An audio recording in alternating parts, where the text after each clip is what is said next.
Hi, I'm Donna Phillips, the director at Parrotwood Memorial Library, and we have a special guest with us today. Her name is Carolyn Mitchell. Come on in. Thank you, Donna, for allowing me to come today. I am with the Martha Dandridge Washington chapter, Daughters of the American Revolution, here in Jefferson County, Tennessee. And I'm here to present a small PowerPoint program on the victory over Japan, August 15th, 1945. I believe that any PowerPoint program that discusses a war or an event should have a map that's included to give the viewers a chance to see approximately where in the world it was located. On the map here, you're seeing the Pacific Ocean. Over to the right is in the north is United States and Mexico, and down here is South America. Over to the left is China, and up in the very corner is Japan. Down here is Australia, Hawaii, the Solomon Islands, and many, many of the other islands in the Pacific.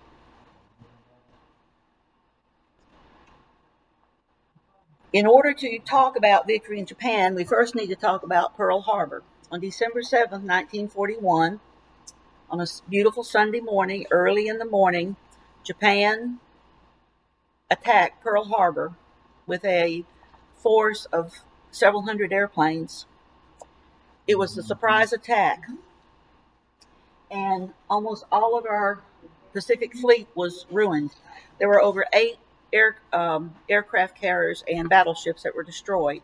Amongst them were the USS Arizona and Utah that were completely destroyed. They were never restored because of their damage, and the other 6 were restored and brought back into the war effort.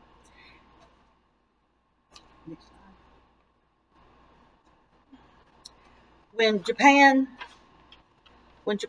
attacked Pearl Harbor, they also attacked the Philippines, Guam, Wake Island.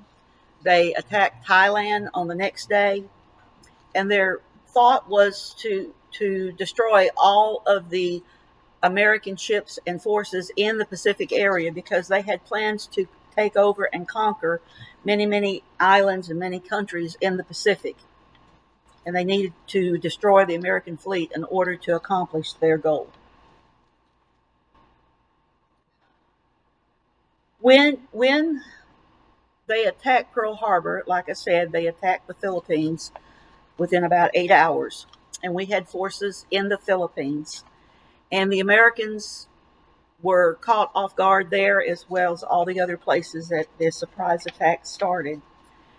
And the Americans fought as hard as they could. And after many, many months of battle and fighting, the Americans were finally captured, and the Filipinos had to surrender, and the Japanese took them prisoner of war, and they were started on the infamous Bataan Death March. During the Death March, there was some 76,000 approximately prisoners of war, of which only about 50,000 made it from the point they started at to the point of Camp Douglas further north in the Philippines, where they were going to be in prison for the rest of the war. Those that did not make it were either died of disease or died of wounds that they had incurred during the fighting, or they were just out and out killed by the Japanese as they marched. In this picture, you see some of the prisoners of war carrying the dead with them so that they could bury them once they were able to stop marching.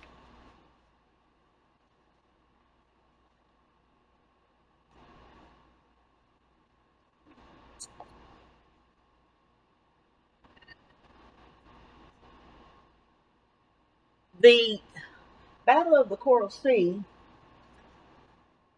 was in May of 1942. And after Pearl Harbor, the Japanese aimed to invade also New Guinea and the Solomon Islands.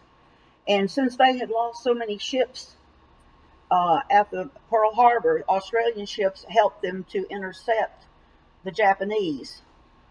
And this was the first battle fought at long range between aircraft carriers. This was the very first time in history that aircraft carriers, of course, carrying fighter planes, were used so that planes could be out at sea and to land and to take off on the decks to fight and to bomb other aircraft, other ships. Battle of Midway of June of 1942. It was a catastrophic defeat from the Imperial Japanese Navy. They never fully recovered from it. And the reason why is even though we had lost battleships, we had the aircraft carriers were the planes could take off from, and they could bomb the Japanese ships.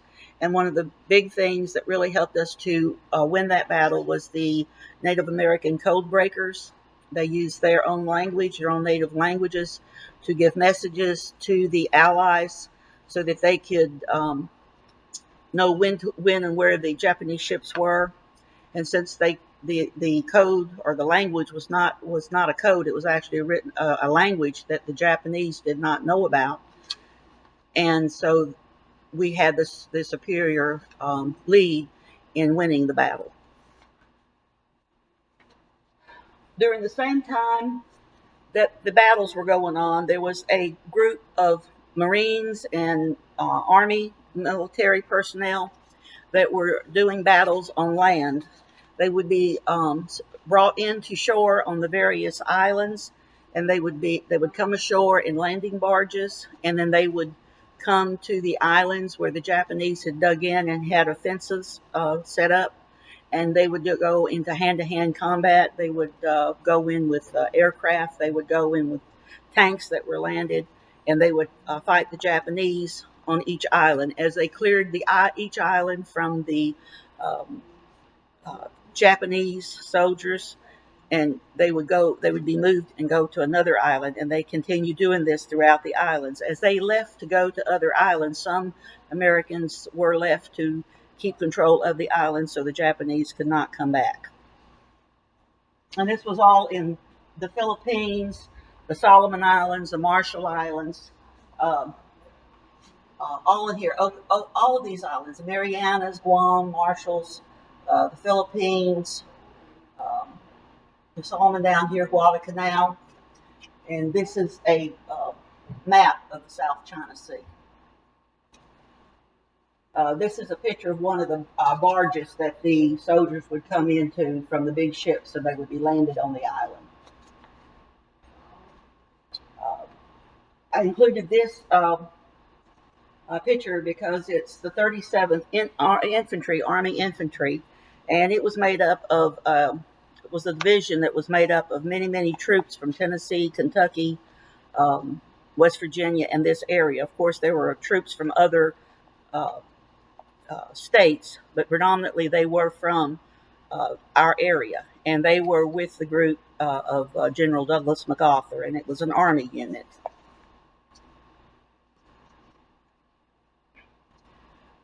During the battle of the time of the battles of the Solomon Islands, there was the Battle of Bougainville. The Japanese had dug into Bougainville, and there was fierce fighting on both sides. But eventually, after many, many months of fighting, the Americans won, and the Japanese were driven out, and the Americans were able to control it. And then, like I said, some of the American soldiers were left to control it, and then they were sent on to other islands. The Battle of the Philippine Sea. It was the last great carrier battle of World War II. And the Battle of the Philippine Sea happened as U.S. forces advanced across the Pacific. A Japanese force, including 5 large fleet carriers and 4 light carriers, plus some land-based aircraft, fought 7 U.S. fleet carriers and 8 light carriers. There were many, many planes that came to bomb and to torpedo the ships. But at the end of it, it was called the Great Mariana Turkey Shoot, because the American superiority in the fighter planes and the bombing, eventually the Japanese were defeated in that battle. the Battle of Leyte Gulf, October 1944, and this was the largest naval battle ever in history, even to this day. And it's off the Philippines, Leyte Gulf is.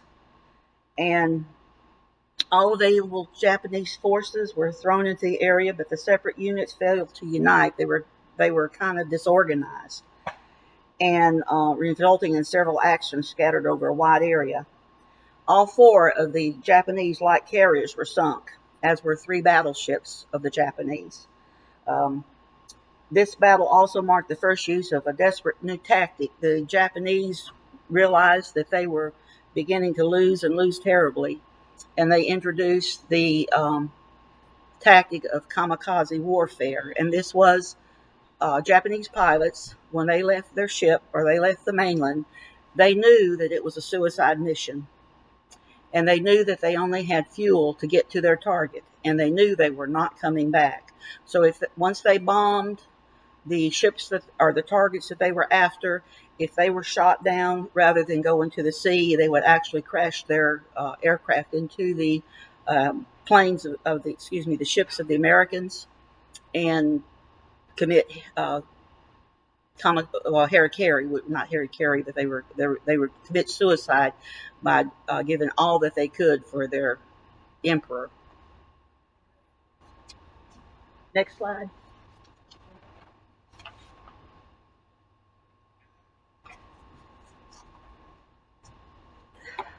It's difficult to. There's no way a person can give a complete history of the war in Japan in a short time span that I have allowed for this.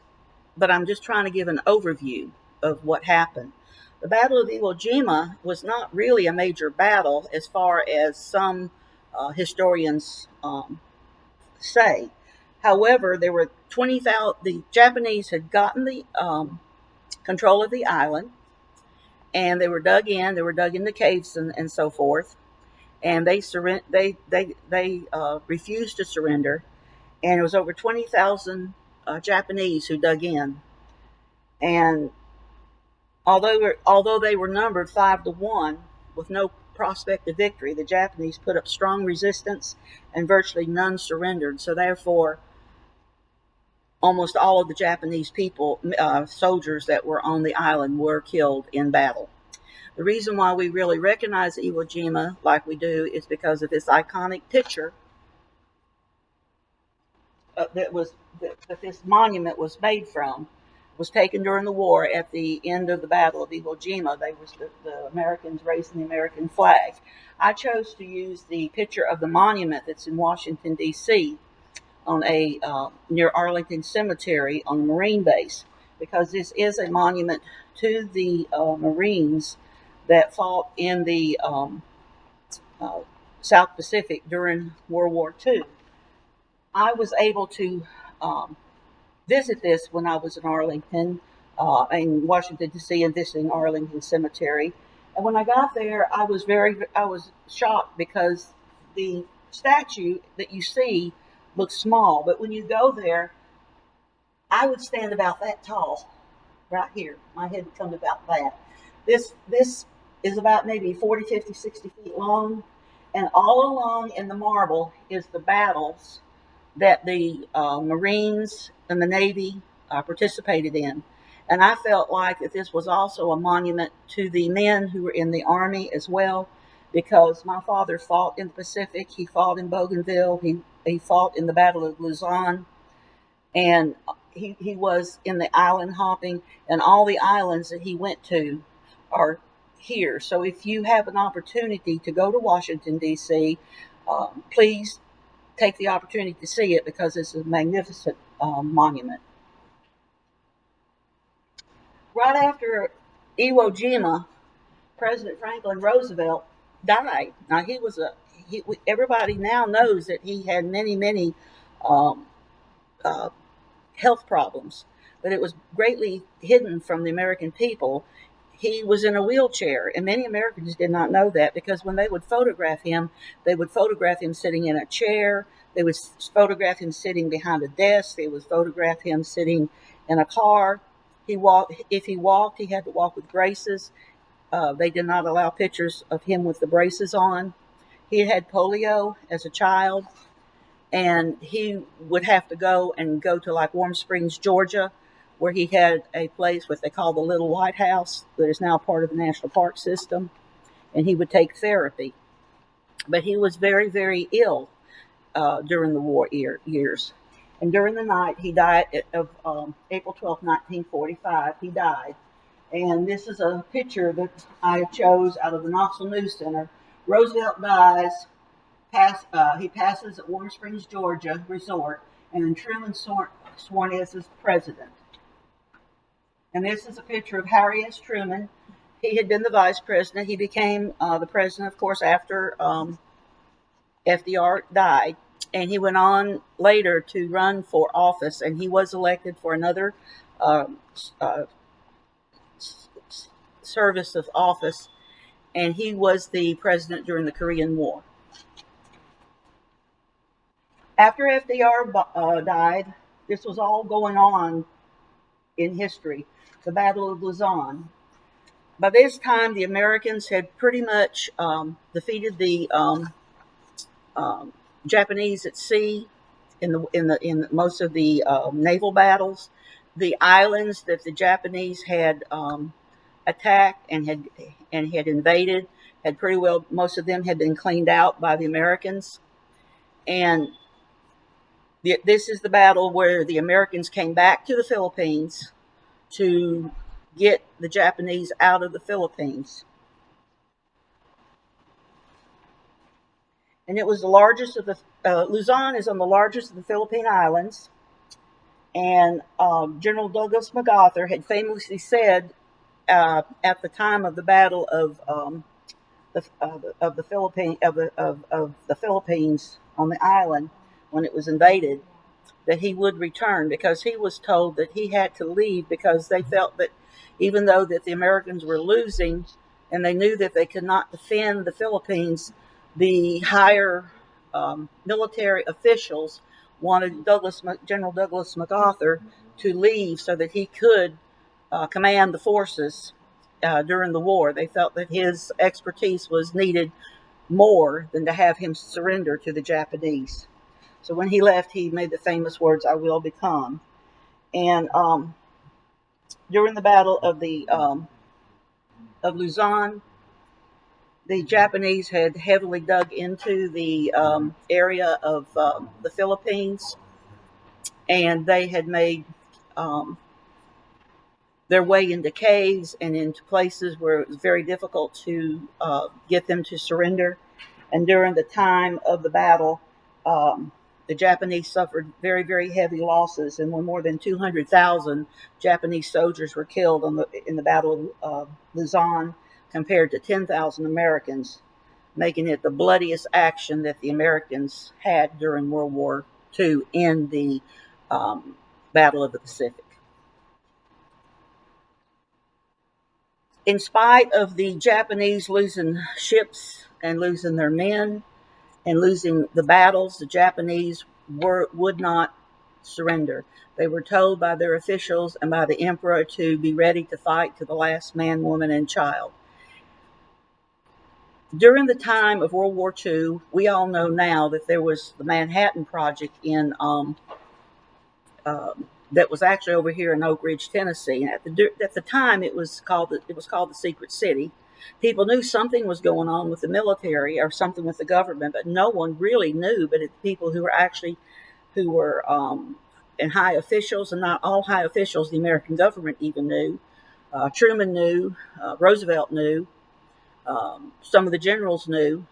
There were people who would go to work at Oak Ridge, and they would have to leave their cars. They would be bused or put on a train to go to the area of Oak Ridge where the actual spot where they were working was at. And even if they worked in a place of non-importance scientifically for making the atomic bomb, they were sworn to secrecy. And during the war, it would have been considered an act of treason if they told anything about the city. In order to win the war, it was decided that they had developed the atomic bomb. Um, Hitler had been trying to develop the atomic bomb through the German scientists, and the Japanese were also working on the atomic bomb. But because we had German scientists that basically Hitler had decided were of no use because they were Jewish, many of them had come to the United States and they had sided with the Americans, including Einstein, who, although he was very much against the atomic bomb, he knew what was going on in Europe, and he knew that it was necessary in order to end the war. So after the atomic bomb was dropped on Hiroshima and Nagasaki, this was the front page of the Knoxville News Center, and it says Oak Ridge has over 425 buildings. Atomic super bomb made at Oak Ridge strikes Japan. And it was not only a sensation because to the people here in Tennessee that there was an atomic bomb, because nobody had really heard of an atomic bomb before, but the people in Knoxville in this area were surprised that this weapon had been developed right here in Tennessee within 30, 40 miles of Knoxville. This is a picture of the bombs that were the two bombs that were dropped on Japan. Hiroshima, August 6, 1945. Before they dropped the bombs, they sent planes over with leaflets written in Japanese, and they warned the people that there was a weapon that they were going to use and that they needed to get out of the city, that they would not survive if they stayed in the city. But the Japanese officials and the Japanese people did not believe it. They could not comprehend what kind of a weapon could do that. And so when they dropped the bomb, basically Hiroshima was destroyed, and I'd say 95% of the people who lived in that town did not survive. If they were in the outlying areas, many of them lived to have terrible defects and injuries for the rest of their lives. The Americans and the Allies hoped that by dropping the bomb that the Japanese would surrender, but they would not surrender.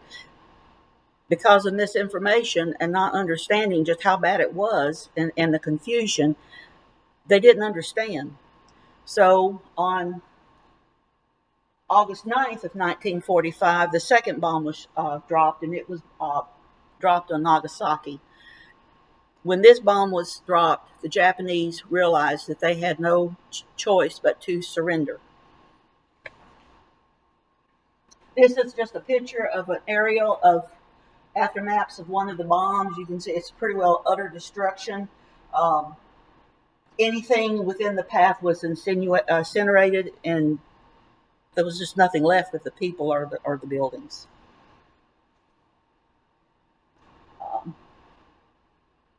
This is a picture that was very famous.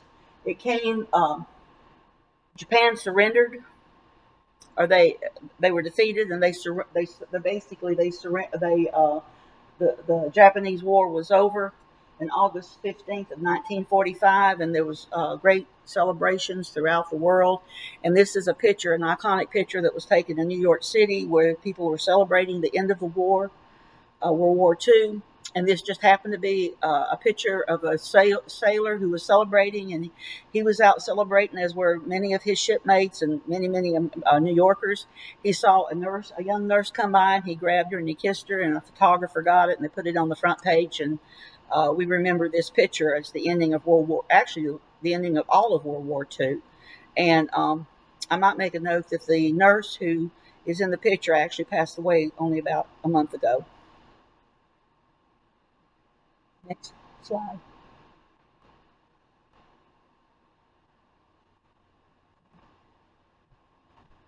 We're having just a little bit of difficulty here.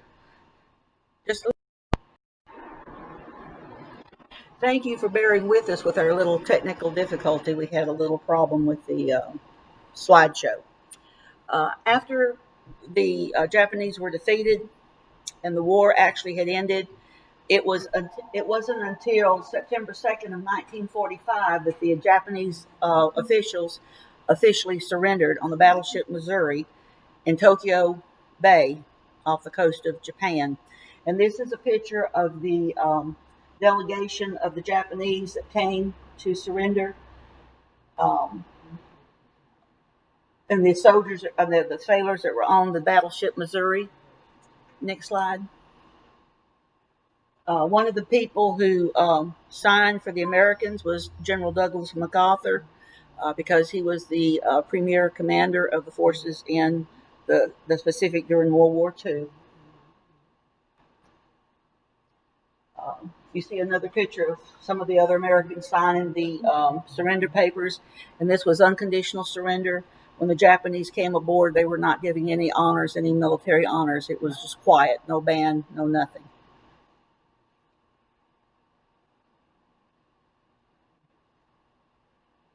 This is a picture of the Japanese general signing the. He was one of two that signed the papers.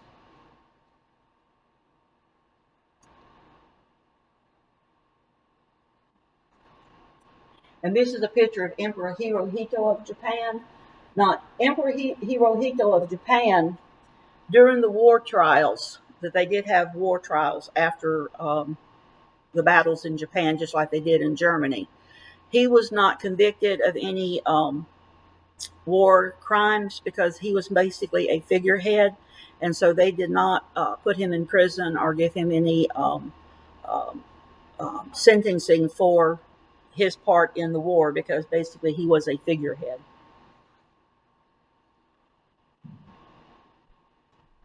We're having technical difficulties again. So, thank you for your patience. We've had just a little bit of technical difficulty here. And the picture here is Mamoru Shigemitsu. Um, he was the gentleman that was in the photograph earlier that had all of the medals on. Um, he was not found guilty of any war crimes during the war criminal trials, and later he went on to become the deputy prime minister of Japan. Next picture.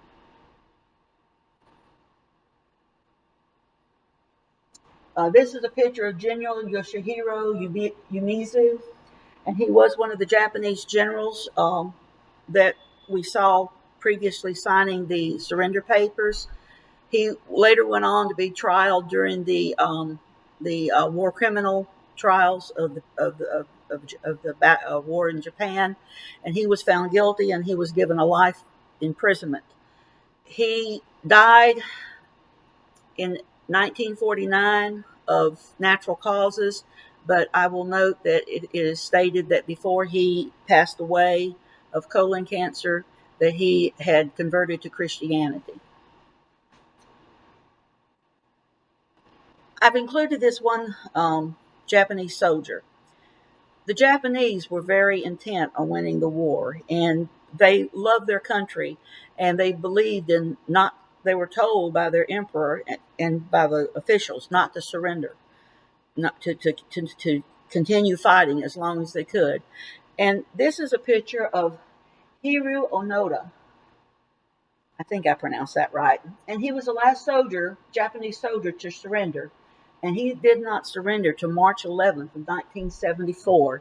When the war was over, he and some of his group, there was a group of four of them, uh, when the surrender happened and the end of the war defeat happened, they were in the jungles in the Philippines, and they were away from their other troops, and they did not get the official word that the war was over, and they had not received orders to surrender. And so the four of them held out in the Philippines as long as they could. And slowly but surely, the other three either died or were captured. And they were continuing to make small raids on the town, and they were foraging for food. And actually, he became like a local uh, legend or a local hero to the Filipino people because they admired him for not surrendering, because they realized that he was a man of integrity, that he believed to fight for his country. When he was captured, when they found him, he refused to surrender and wanted to continue to fight, and he would not surrender until he had his commanding officer relieve him of duty. So the officials in the Philippines searched through the the War Office in Japan, and they found his commanding officer, and they brought him to the Philippines, and he was told to surrender. I appreciate you all letting me come today. I'm sorry that we had a little technical difficulties, but there's just no way that, and that this was such a short version of the war, but there's no way you can talk about World War II in 30 minutes or so without giving it proper time. Thank you, Carolyn. Now we're going to have one more video. It's about victory in Europe. Please be on the watch out for that. And thank you. I have learned so much from you. Thank you so much. Thank you.